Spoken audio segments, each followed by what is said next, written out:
Hi, my name is Jay. I'm the founder of a marketing and advertising agency, and I give Clustdoc a 4 out of 5 stars. And for more reviews like this, please click below. Before Clustdoc, we were doing everything with Google Forms, and it wasn't a bad way to go, especially because everything lives in those hubs. The problem was there was always access issues. The data was only Excel sheet driven. You couldn't upload files and have it all in one place. It felt very disjointed from the rest of the onboarding processes we needed when we were acquiring different types of um, information from our clients during the early stages of their onboarding process. So Clustdoc solved that problem, but that was an issue that we saw with Google Forms. And outside of Google Forms, the only other software we've ever used was Client Point, but it was just for proposals. So we don't even touch that one anymore either. So I found Clustdoc on an AppSumo deal, and AppSumo is a marketplace for up and coming app developers. It's a great place to launch an app. And I actually was looking for something at the time and thought this is exactly what I need. I need something great for onboarding. It at first was a little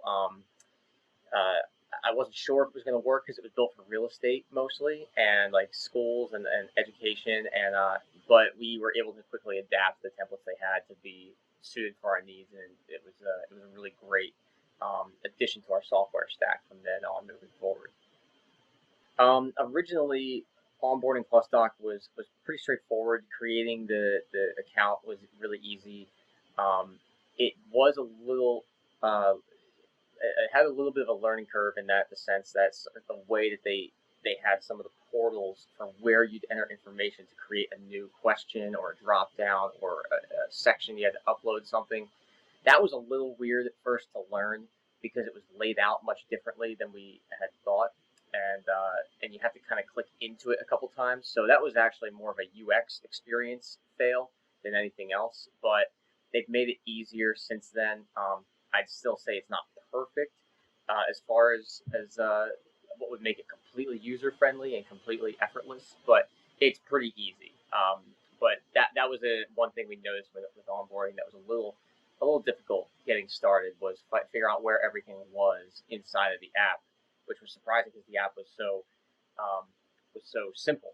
But after you kind of figure out where everything lies, it becomes a lot easier to maneuver and get moving forward with your campaigns.